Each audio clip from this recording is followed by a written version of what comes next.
Actually, I would have several questions, but let's keep it on two. My first one would be if it's possible for Dr. Basmom, because this was a very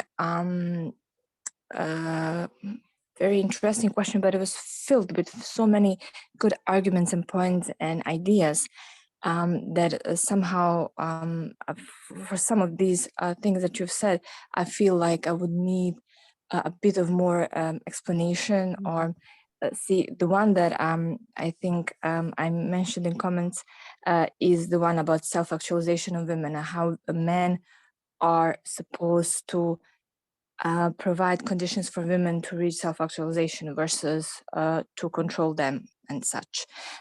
If you could just give a few words more on that point, please. And the second is, like, if you could maybe use a very practical example from life versus like education or something, but whatever.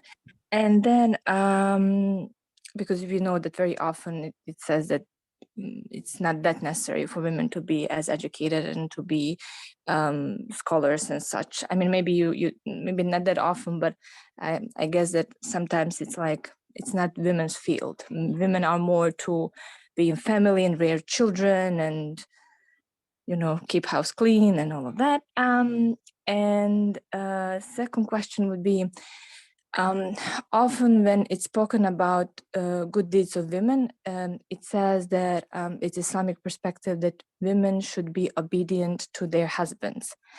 And so, and there are quite a few hadiths that are being quoted. Now, not every one of us is theologian, and we don't know like if these are good or not so good in chains of transmission and all that. We don't know, but it's stated as such. And like, what would be your reply to that question? Thank you very much. All right, so men providing conditions for women to self-actualize. All right, well, the first thing, like I said, believe it or not, is okay, so this, because we're so indoctrinated to take this negatively, we're not realizing what it's actually saying, because Allah subhanahu wa ta'ala is saying men are reinforcers, really, are protectors, are caregivers of women, qualified with what we have favored some of them over others. Not all men are favored over women, not all women are favored over men, some men over men, some women over women. And with what they spend of their wealth. So what would you think that means, right? Well, it means that you will reinforce or care for or guard this woman in those two ways. And I like the fact that or it's beautiful, the fact that he comes with the favor first. So with what he has favored, this is an in kind. It's not just the money. It's if you have a skill, if you have an ability, if you have a mannerism, if you have an attribute, then you should be disseminating that. You should be using it to support the women in the, not just your wife, the women broadly. Okay, it doesn't say, you know, it says الرجال النساء, men and women. So that's the first point regarding that. The second point regarding that is that everything in the Quran, as I said, absolutely everything that manages the lives of people does so in order to mitigate the otherwise chaos that humans can unleash among each other and in nature. You remember when we were talking about creation? Well, if we talked about it in detail, we would have covered the fact that the angels said to Allah subhanahu wa ta'ala, are you going to put on earth he who would corrupt it and shed blood, right? So from the very beginning, our intervention on earth is going to be destructive, right? Just the fact that he's putting us on earth, our use of resources, our the way we don't understand the totality of everything means that when we intervene, we're likely, even with our best intention, corrupting something or diminishing something. So Allah gives us this moral code. He gives us this guidance so that we can, if you go back and you look at the moral code of the Quran, of how Allah wants us to behave, you will realize, whether it's man or woman, or any role that we take, it's to mitigate our impact on others and to ensure that our presence in their lives is a blessing, is a mercy. He put mercy and love between men and women. Okay? So we also see this, and we tend to focus on certain hadiths and not other hadiths. We also see this in the life of the Prophet alayhi salatu wasalam. You know, everybody around him, the women around him, had different skills. The fighter had skills, the doctor had skills. These are all women.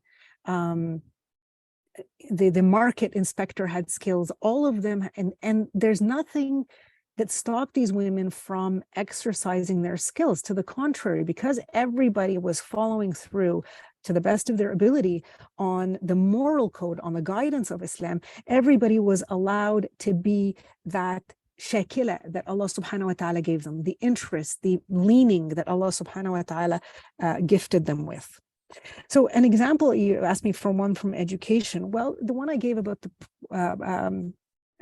I'll give a recent one, but the one of the Prophet's wives.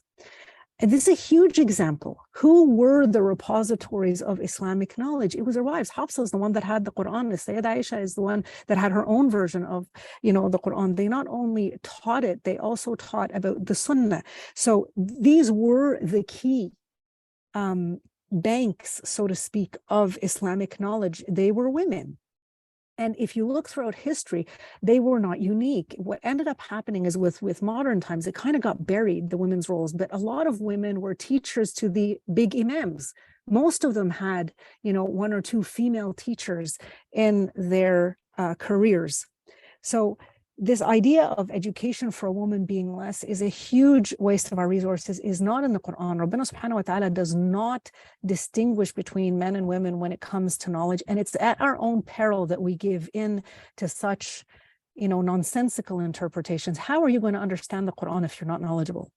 The Quran is it can be extremely simple, but extremely complex at the same time, as we were saying. I mean, you can never get enough of the depth of the Quran. And so you as a woman have every right to dive into it and to understand it and to question it. You can't do that without being educated, and educated in every possible way that you can be. And the hadiths that have to do with the good deeds of women have to do with the obedience of the husband. All right, listen, there's two ways that we can look at this, in my opinion. One way is that we're talking about tyrant husbands. That's absolutely nonsense, because Allah subhanahu wa ta'ala told you should not obey anything. So you are not to obey anything or even respect anything, honestly, that is sinful or disbelieving, right? But if that's not the case, then we're talking about situations where the man himself is a righteous, devout guardian. Now, it's not your obedience to him. It's your obedience to Allah subhanahu wa ta'ala. And if he is obeying Allah subhanahu wa ta'ala, then those are the grounds on which you're going to meet. So if obedience or respect to a husband means the defiance of Allah subhanahu wa ta'ala, then there is no obedience. La ta'af ma'siyatillah. There is no, at least not even to your husband, to the ruler of a nation. There is no obedience if it calls for ma'siyatillah, which means what? Which means you have to be educated. You have to know where ma'siyatillah is. So in the past, for instance, I was in a situation where some particular person was asking me not to allow my parents in the house. What was my response? La ta'af ma'siyatillah. I didn't argue. I didn't say, that's all I said. There is no obedience in the disobedience of Allah subhanahu wa ta'ala. But you have to know what the disobedience to Allah is. So when we have these hadiths that are just, and again, this is the knowledge of hadith. You have to know that hadith is fragmented. It's not the whole picture. We don't have the whole picture. And not all of it is consistent. And not all of it is sahih. But assuming, I'm going to assume here that it is sahih. Okay, I'm going to assume here that it is accepted. Then we are talking about men that are understanding of everything we've talked about today. We're not talking about just any man or just anything. We're talking about mutual, so obedience here, but mutual. So if you are obeying Allah, you're going to know that what he's asking you is within that path. If what he's asking you is not within that path, you do not owe him. And he does not owe you. It's two ways.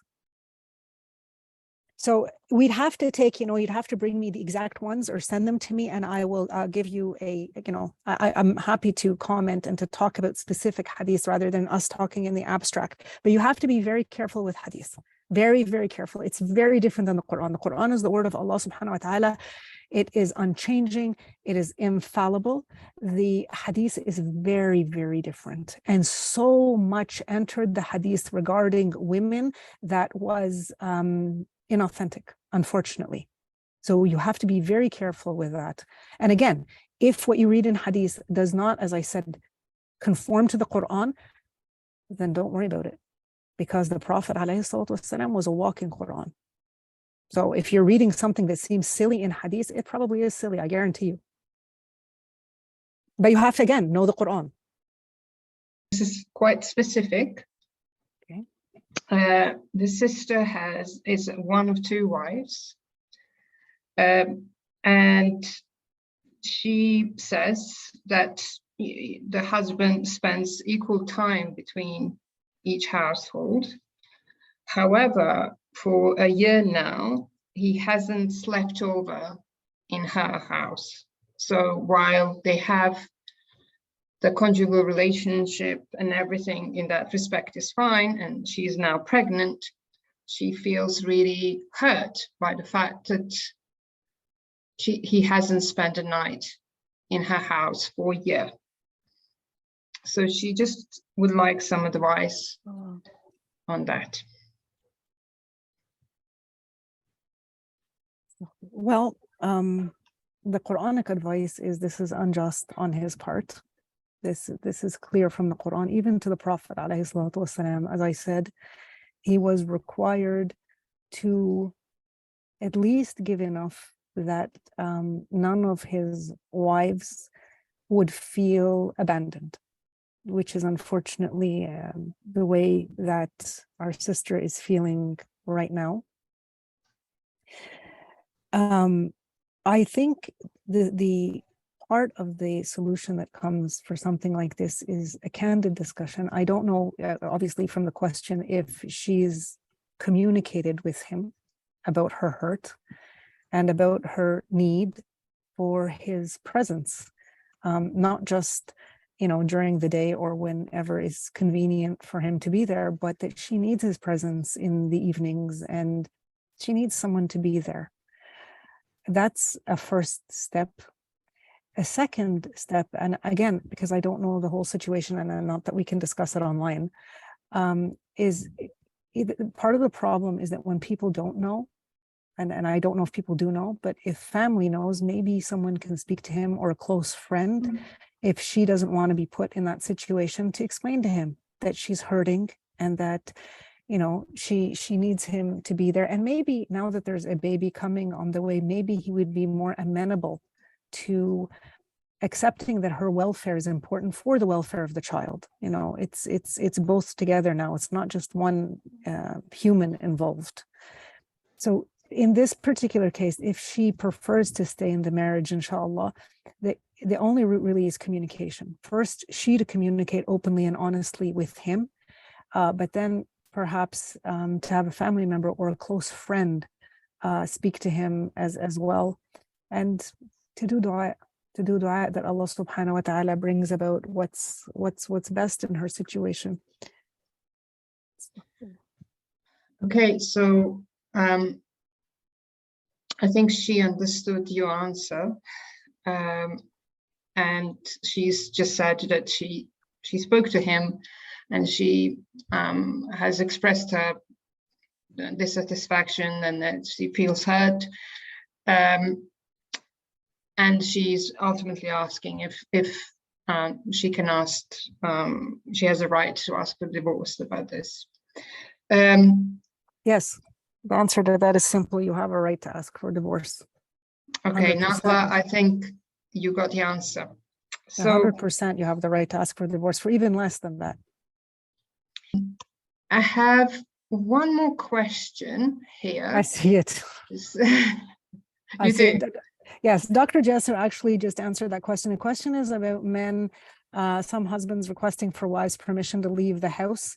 And the answer to that is no. You do not need permission to leave your home. You're not going to do anything illicit or out of the, Islamic guidance. There's extreme examples. There was one example coming out of the US where he didn't let his wife leave the house for I think 7 years. And she was still waiting for someone to give her a fatwa that she could leave the house.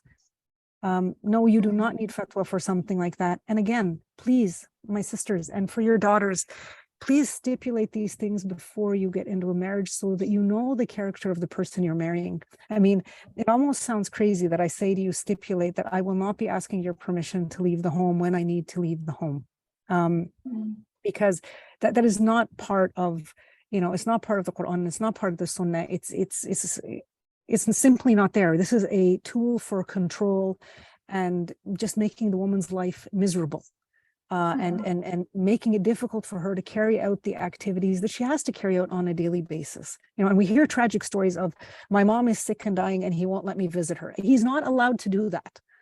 These are not things that are Islamically permissible. But if we're living in times and in context and in cultures where men think that this is their right, please put it in the marriage contract.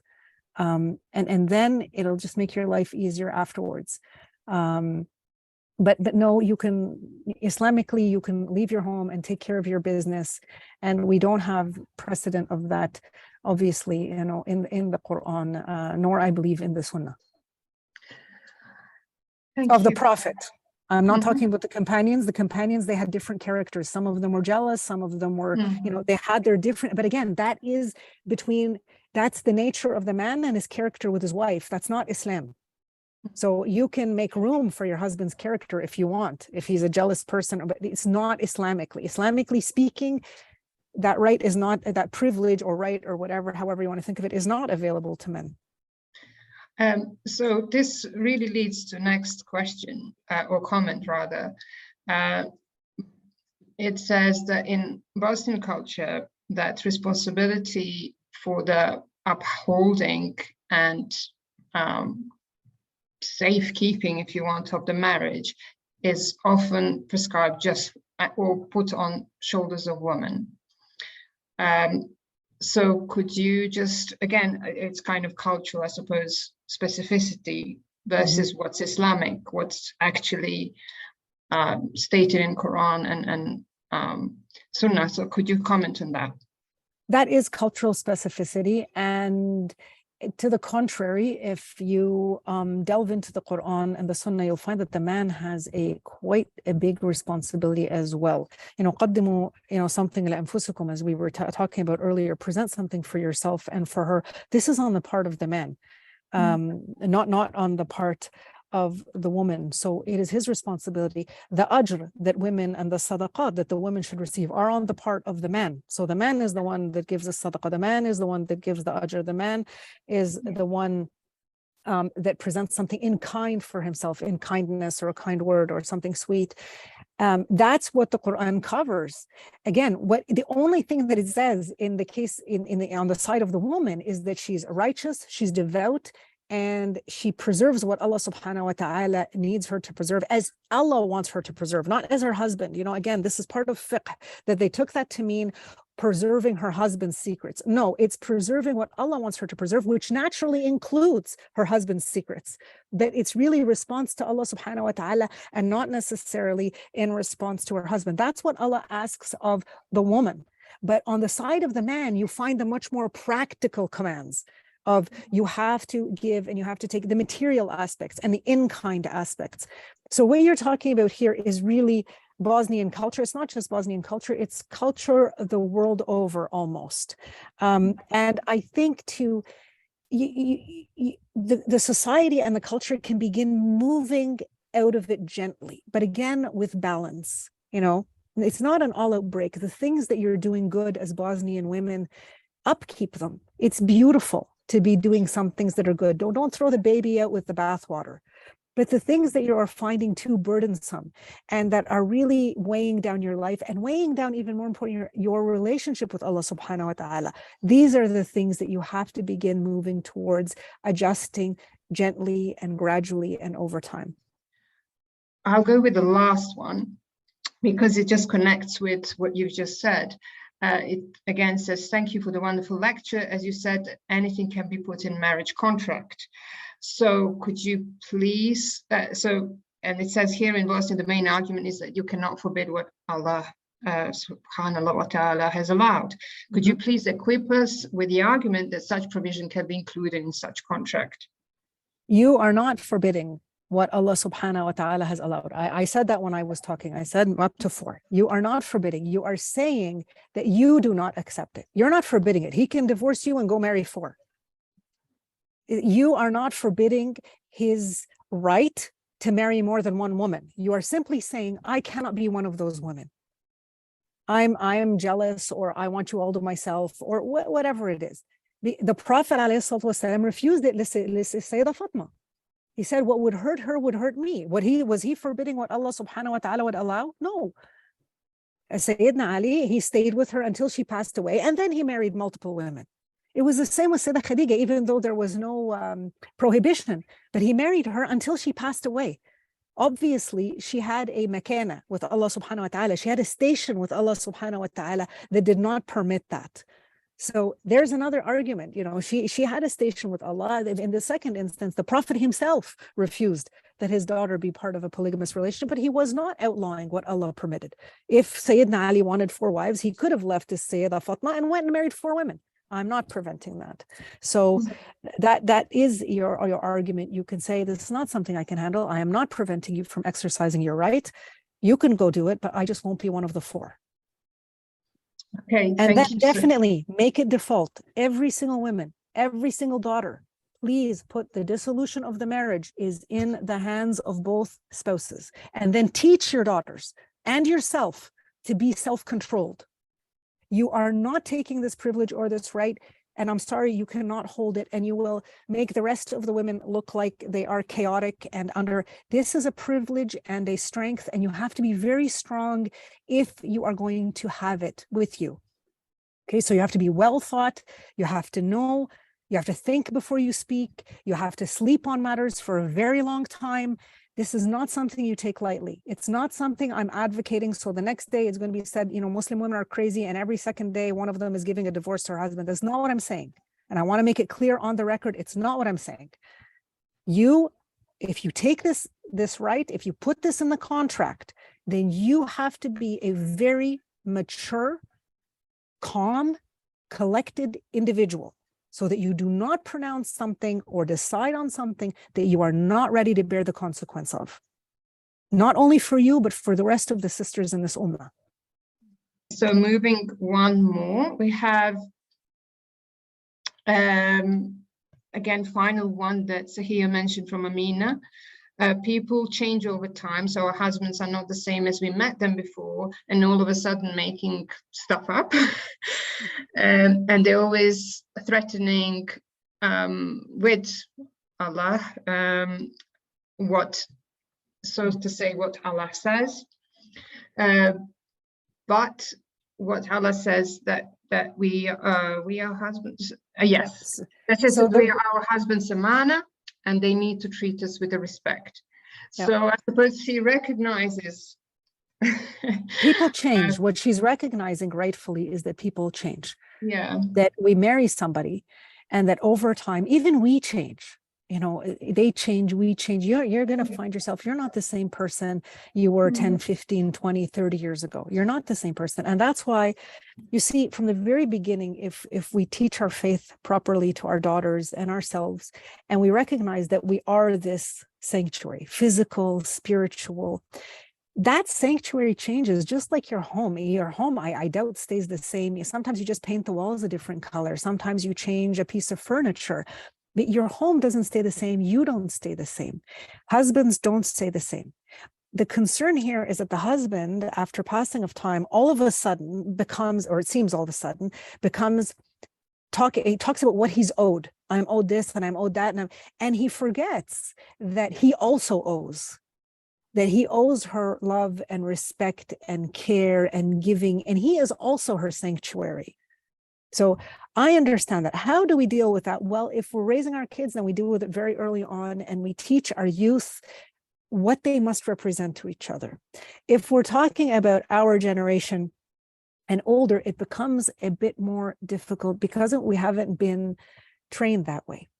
But I think part of our being believers in this world is that it's not all about this life. It's not all about the life that we're living now. And sometimes we forget that. And I don't want to tell any woman ever, don't ever, this is not what I'm saying, don't ever accept abuse. But the little bit of, the change of someone's character, or the little bit of laziness that we see, or he's not shaving anymore, or he's not using perfume anymore, maybe we could deal with these lighter subjects in a lighter way. But always keep in mind that this life is not the end of it for us. If we are patient, if we are, heedful of Allah subhanahu wa ta'ala, what he is preparing for us, as he tells us, is much more beautiful than the life of this world. And he tells us, for men is a portion of what they earned, and for women is a portion of what they earned. And again, if you read the Quran in its totality, you will see how the passage of this life is not the end. We're going on, inshallah, as believers, to an infinitely more beautiful world, to an infinitely more purposeful existence, to an infinitely more comfortable world. And so never stop it. This is it. And everything has to be in the here and now. Sometimes that little bit of patience, if you're doing it for Allah subhanahu wa ta'ala, will take you a very long way to Jannah.